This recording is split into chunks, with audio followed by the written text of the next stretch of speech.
Welcome to this video of Incredibuild in action.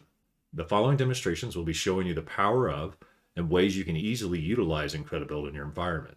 Let's step into the first pattern of use and demonstration of Incredibuild. Incredibuild can seamlessly be brought to bear by simply wrapping the command that will be running the build. For our first example, we're going to create a debug build utilizing CMake and Ninja and make it go fast. How do you measure fast though? For reference, when we ran this debug build on a single 4-core machine, it took 17 minutes and 10 seconds for the compile to complete. This is going to be our baseline benchmark for all builds we will run today. Now please note, to keep the demo on track, we've already run the CMake generation and are ready to begin compiling the libraries. And if we come over here and show you the debug Ninja, you can see that CMake has generated. I have my build Ninja, I've got my CMake cache, and inside the binaries currently, there isn't anything except the default MPEG 460 DLL file. Now we'll run Incredibuild from the command line to start the acceleration. Build console is the name of the executable we are calling from a CLI. We simply change into our build directory, which you can see here, we're in x64 debug Ninja, and then wrap build console around the CMake build command. Once we hit enter, the magic will begin to happen.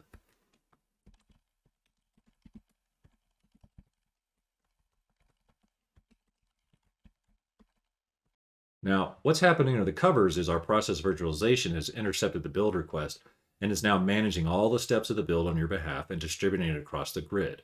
As this builds, let's go over and look at some things that are happening in the coordinator. Now, there's 3 main components to Incredibuild.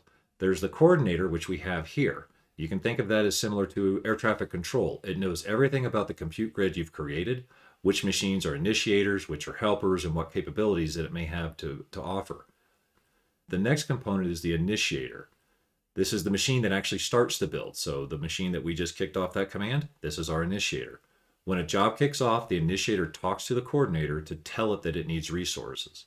The coordinator looks at the last component, aptly named helpers, to know which ones are available to distribute tasks to. So in this case, we have a total of 5 servers. We have 1 coordinator, 1 initiator, and 3 helpers. Now, all total, we have 20 cores. And because they are all designated as helpers as well, all those cores are now being consumed as part of that build. So the coordinator is what allows you to centrally manage your grid. It gives you an overview of what's occurring in your environment right now, where we have online 5 machines. We currently are using 20 cores. We have 1 build going, and there's licensing and other information about the total amount of cores that we could use. The other thing that it also offers you is the ability to centrally manage your environment. So if I wanted to come in and look at a machine, I can tell instantly that helper 1 is using this type of CPU info of an Intel Xeon. I can look at the OS version it has, network information, and things along that nature.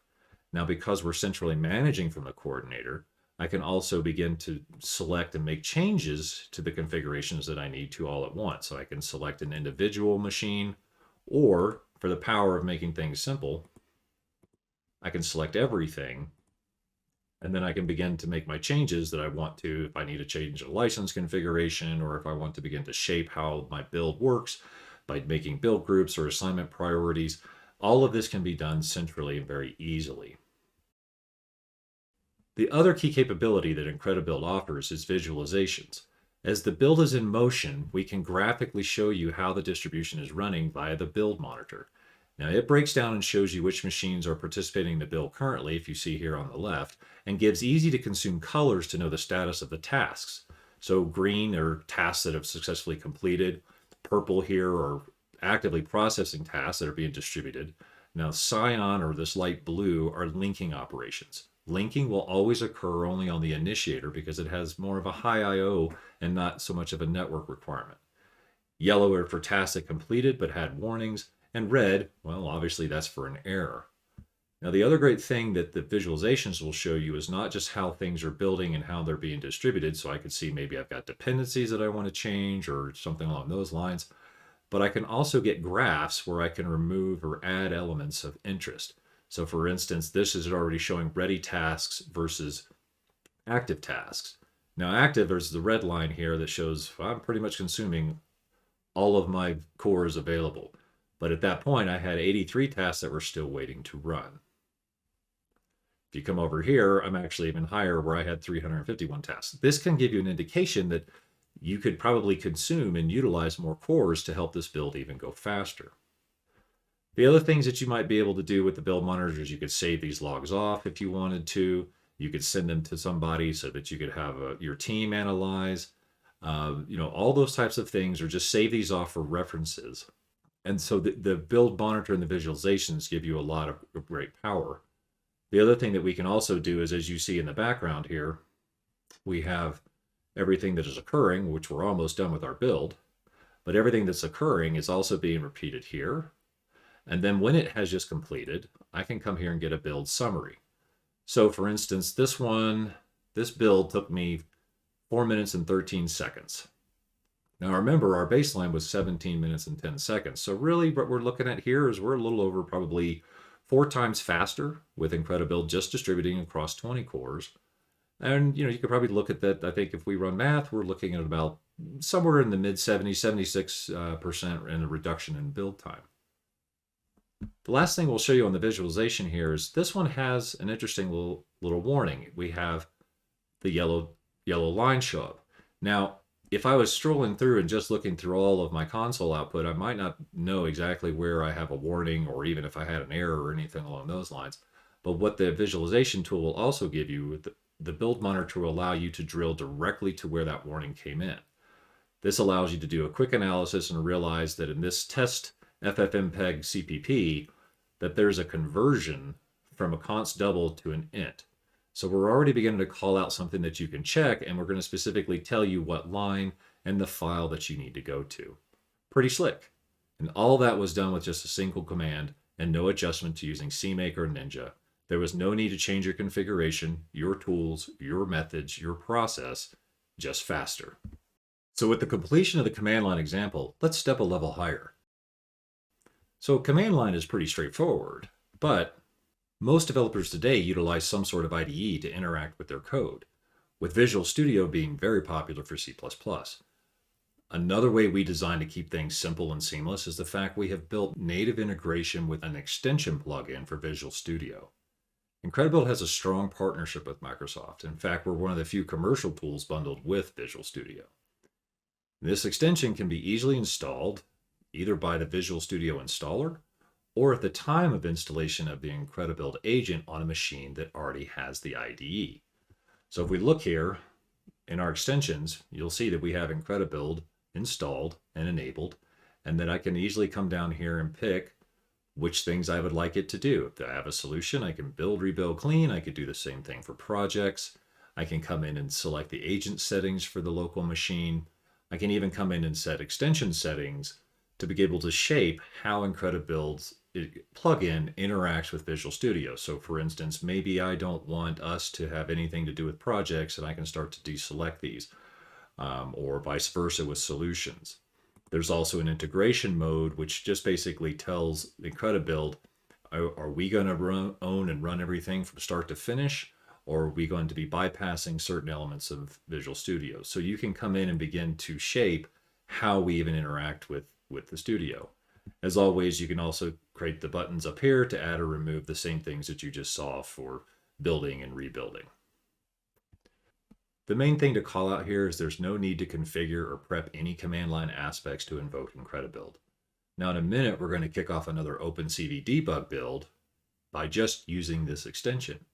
But before we do, we're also going to enable and add in our new functionality of Incredibuild 10, the build cache. Now, Incredibuild actually provides 2 caches as part of the acceleration platform. The first is the helper cache, which you can see here in the agent settings. And in acceleration, process virtualization emulates the environment of the initiator to the helper machine. All helpers are going to have a cache, and as files are sent to the helper, it's stored there. As tasks are assigned, if the file already exists on the helper, we don't want to transfer it again. To maximize bandwidth, we only transfer what the process needs in real time, and if it's necessary, because there's a cost to shipping things across the network. So Incredibuild moved forward with and created what's known as the build cache. For this demo, we've assigned the functionality of the build cache to this initiator already, and although agents are centrally managed, they can also be configured at the local level to allow you to be more granular and control if you need. Here we're going to enable the build cache, And then we're going to kick off the build via the native integration with Visual Studio.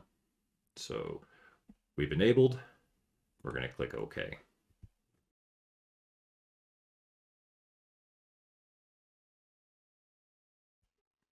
Okay, while it fires up, we're also going to open the build monitor of the same build that was done without the benefit of the build cache initially to show some comparisons. Now, remember we said we could save files off so we can share this. This is exactly why we want to do this. If we look at these two differences here, this one currently is only running on 4 cores. Now this one looks very similar to that command line build we ran earlier. What's interesting to note is that the build completed again in the 4-minute range. There's an additional post-build step that the very first time a build is completed when consuming build cache. So Incredibuild is capturing the file results, what we call the metadata, and populating it into this new cache. Now, one way we can definitely tell that is when we talked about our systems graphs where we can come in and look at things.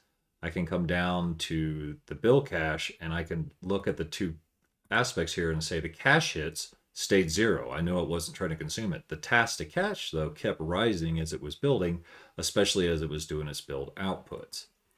Now, this metadata will be used and compared to for every subsequent build of that type. So again, if we come through and rerun like we're doing right now, whether we initiate by the plugin or command line or any other method, the very first thing Incredibuild will now perform, instead of just directly distributing the compute, is to check the cache to see if we can identify and pull what we need from there. Now, if the object file is found to exist, its hash is compared to the hash of the file being requested to build. If those hashes match, then there are no changes on the object and Incredibuild will consume it from the build cache. Obviously, if there's a change detected, then the decision is made to parallelize and distribute that task. The thought is cache what you can, distribute what you can't. Now, there may be other builds that require the compute resources. As shown in the first demo, you may be limited by the number of compute cores available and tasks will stack up. You run the risk of slowing down. So you want to work as efficiently as you can. Build cache can be extraordinarily powerful for work from home scenarios where bandwidth or available compute resources are limited. Now, using the build monitor here, you can see that for this build, Incredibuild was able to hit the cache instead of miss it.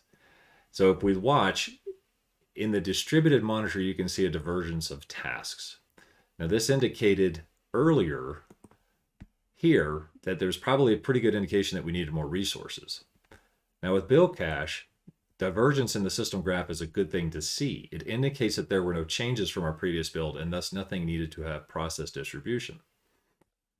Now if we look at this one, this completed in 2 minutes, right about 2 minutes and 1 second. So if you consider our original 17-minute, 10-second build, we distributed our acceleration to right around 4 minutes just using the 20 additional cores, and we saw a little over 4 times the acceleration. When we combine that with our build cache, we just came in to just a hair over 2 minutes. So that really means now we have 8 times the acceleration of our single machine build. And realistically, the reduction in build time is around 88%. So again, your tools, your methods, your process, and with the build cache, now really faster. This leads us into our final demonstration in this showcase. We're going to show you how we integrate with CI/CD pipelines, but also introduce you to another powerful option to accelerate known as the Incredibuild Cloud. Now, as developers, you're already used to checking out code, modifying it, and checking it back in.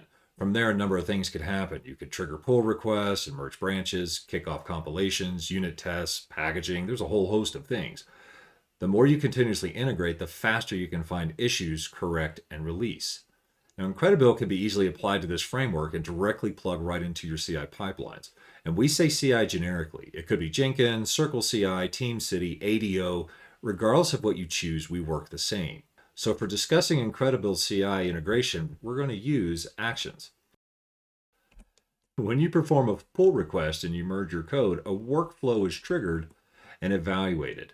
This workflow is a YAML-based file and the component that defines everything about your desired job and what steps your action it needs to operate on your behalf.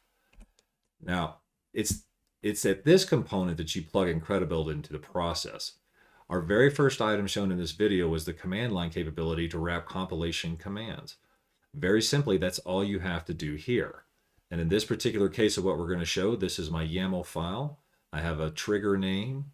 I'm going to tell it what I want it to do on a pull request. When it is merged and closed, I want you to run on the main branch. And we're going to have an Incredibuild job. And at the very end, although I'm setting where I need to go to the directory structure, at the very end, there's a build console command, cmake build. Looks pretty familiar, correct? So this workflow is relatively straightforward. And we're only going to have one action, which is obviously the cmake build. Now, GitHub allows you to run both a self-hosted or a GitHub-hosted runner. In this example, we're using self-hosted. Because our agent is on the same initiator machine, commands will run automatically. If you use a GitHub-hosted runner, remember you will need to ensure the Incredibuild agent is installed as the runner is spun up. No different than adding packages to any other type of CI runner, for example, say Azure DevOps. Once it is run, you'll see it show up under the action menu. And we're going to come back here in just a moment, but you can see where my trigger is, and you can see where I've had some workflows. Most everything's been running cleanly, and I still have some errors just like everybody else, right? So those actions as they run are going to appear here. Now, just before we initiate a commit and a pull request, we need to briefly discuss the other element we will use in conjunction with our CI pipeline, and that is the Incredibuild Cloud, which is managed centrally again through the coordinator. Now, the Incredibuild Cloud, this is an orchestration service that operates on your behalf by integrating with your preferred cloud provider, AWS, Azure, GCP. We support all three to make API calls automating the management of compute instances. And these instances provide the additional CPU resource horsepower on the fly. Now, in this case, we want to expand past what's currently available in our 5 machines. So let's commit and consume Incredibuild via pipeline, while consuming spot instances as additional CPU resources to get us well past those original 20 cores. So first thing we want to do is come back over here, and we're going to edit our file just so we can get a change into GitHub. We'll just add some more exclamation points. Once I have that, we're going to come over here and we're going to commit. Let's just make sure we got a good random number. This is the 3rd demo, so we will just say 3. And I'm going to push that up to the dev branch. Now that I have that, we're going to come work a pull request. And we know that we were on dev. There's my changes. You can see we added the exclamation points. We're going to create the pull request. And we're going to merge it. And it's successfully merged and closed, which is what our rule was over here. And now you can see that the cloud, that the workflow has picked that up, and we're running our job. And you can see we've already done the setup, we've done the checkout of the code, so that's good. And now we already have Incredibuild natively called from the CI, talking to the runner, and distributing my build. And if I come over here, I'm going to open the build monitor, and you can see, yes, it is indeed running. Now, while that runs, one thing that we'll show you is the cloud configuration elements. Inside the Incredibuild Cloud, which was managed through the coordinator, this just opened up a new browser tab for me. This is where I can come in and set my cloud provider. I can set the miscellaneous information. Like, for instance, this is running from Azure, so I've got a resource group name. If we're in AWS, we're going to have VPC, etc. But here's where I can begin to dial in my resource management. So the different types of machines that I want to be able to use, I'm telling it to use a spot instance very easily. So now I'm going to get the cost savings as well as the power of the cores. And for this type, I'm setting just 16 core machines, but I could come in here and change that. One thing to be aware of with spots is if they deallocate, we will pull from an available pool that we already have running, or we will go ahead and retry to fire this standard D16. If that was not available, we would begin to roll back and fall back automatically in Azure and GCP to the next available one. So say like an 8-core or a 4-core. In AWS, I can set very specific targets that I want, but the whole issue and point is that you can create what your machine types are, how many you want to maintain in your pool size, and the max number of cores. So you still are controlling your costs and taking advantage of the spot instances. Some other little small things we can do is we can also schedule. So if you know you're going to have maintenance or you need to do some things in the, you do full builds at night, all of those types of things can be scheduled. And of course, we can also give you some great reports just to show you how many cloud hours and when you're kind of doing your majority of your builds. But as this is trying to complete up, the last thing we'll show you here, so we'll come back over here. Now remember, originally we only had 20 cores. Now I'm fluctuating and I'm up to 65, 73. As the initiator is determining what it needs and sending the request for the helpers, the coordinator hands it back, and the cloud that we have here, these IBC VMSS 0, 1, 3, 5, 6, they are answering the call for what needs to occur for the requested CPU resources. Now again, all of this is being handled automatically under the cover for you, and you don't have to sit here and try to orchestrate or tell Incredibuild, I need this right this moment. We're just going to spin and based on those configurations that we just showed you. Now, having run some prior tests, this should be coming up done shortly. But with the cloud, it depends on just if you had the machines available at the same time. So it may, take it a minute if it needs to spool up a machine. But either way, as soon as it has it, it's going to deliver it to you. I think the last thing that we'll call out here is the build just completed. Is if we remember, we go back and we looked at our original build. And we're going to turn off. And this was from our build cache. Remember how we saw the ready tasks versus the active tasks, and this we were tapped out at 20. That's the only amount of cores we had, and we had 328. So we could tell that we needed more resources basically by when the active tasks were pinned and the ready tasks were coming up and making these interesting little triangle marks. If you look at the cloud runner, if you look at the cloud build that we just did, the main thing that's really interesting is how the ready tasks and the active tasks stayed more in sync together.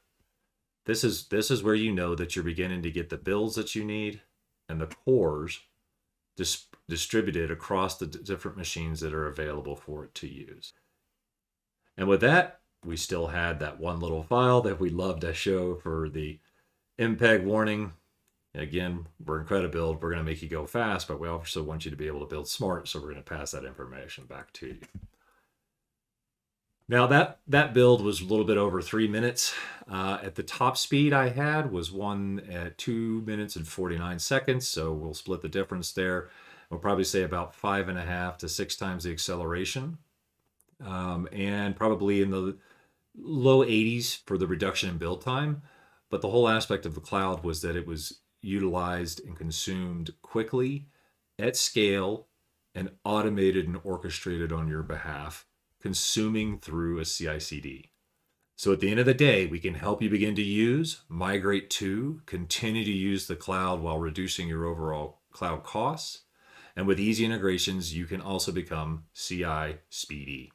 And that brings us to a close for the demonstrations of Incredibuild today. We thank you for taking the time to hear about and see Incredibuild in action. And at the end of the day, you as a developer or QA engineer or SRE need to save time, and you don't want to have to change your existing tools, methods, and processes. And that's exactly what we've shown today. How we can help solve your time problem, allow you to be centrally managed and easy to consume, seamlessly integrate to your infrastructure, and scale your ability to accelerate your development cycles. If you'd like to learn more about Incredibuild, have questions, maybe want to explore how the technology works further, please contact us. We're always happy to talk with our customers because we know development never stops, and neither do we. Thank you.